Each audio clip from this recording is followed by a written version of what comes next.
The first thing Mayor Thorne noticed about the new neighbors was the noise. Not the noise of the settlers, the rhythmic clang of the fusion forge, the drunken chorus from the saloon, the perpetually malfunctioning air recyclers that sounded like a dying astrocow. No, the new noise was silence. A profound, unnatural quiet that settled over the valley like a shroud. The insectoid hive-mind, which the locals had nicknamed the Quiet Collective, had arrived. They moved with eerie synchronicity, their chitinous forms glistening under the twin suns, their only communication a series of subtle pheromonal trails. Thorne, a man whose idea of diplomacy involved shouting until the other party gave in, found their silence unnerving. He tried waving, then shouting, then finally resorting to interpretive dance, a performance that earned him only a collective, soulful sigh from the collective. The humans, it seemed, were the universe's worst tenants, and the Quiet Collective were landlords who valued peace and quiet above all else. The first incident began with Jenkins, the town's resident pyromaniac and inventor of the sonic disruptor, a device designed to scare varmints, but mostly just made a lot of noise. Jenkins, convinced the collective were spying on him with their creepy bug eyes, decided to test his device on their perimeter. The resulting noise, a sound akin to 1,000 bagpipes being fed through a kazoo, sent the collective into a state of collective panic.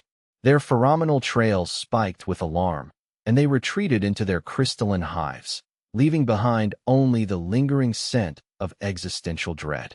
Thorne, facepalming so hard his knuckles turned white, had to pay reparations in the form of 3,000 gallons of synthetic honey, which the collective apparently used for calibration. The humans, of course, saw this as a victory.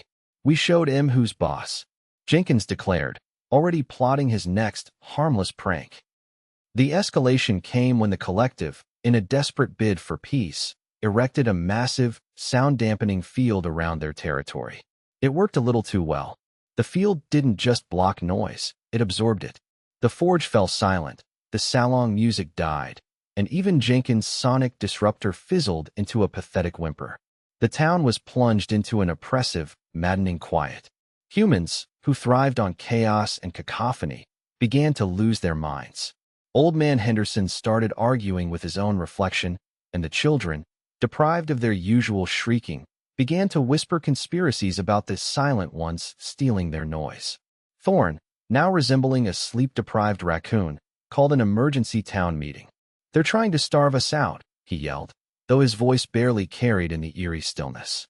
"We need to fight back with more noise."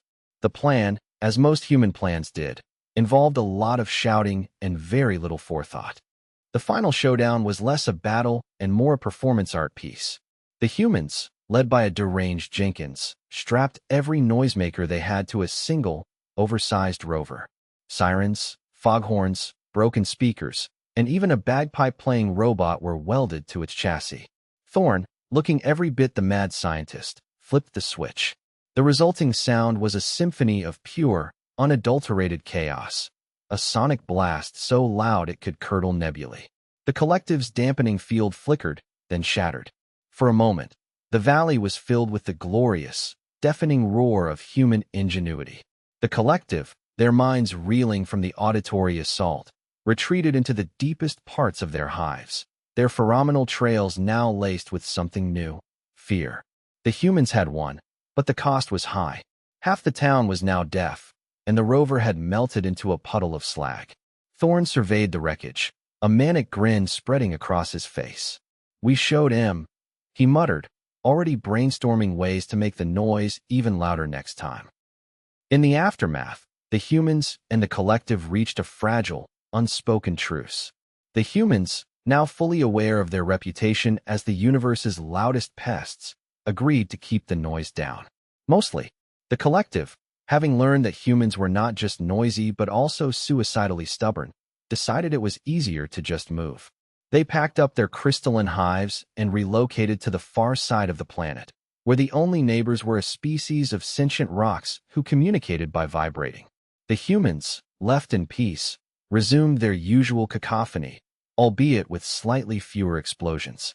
Thorne, now a local legend, gave a speech about winning through sheer audacity, while the crowd cheered, their voices echoing across the valley.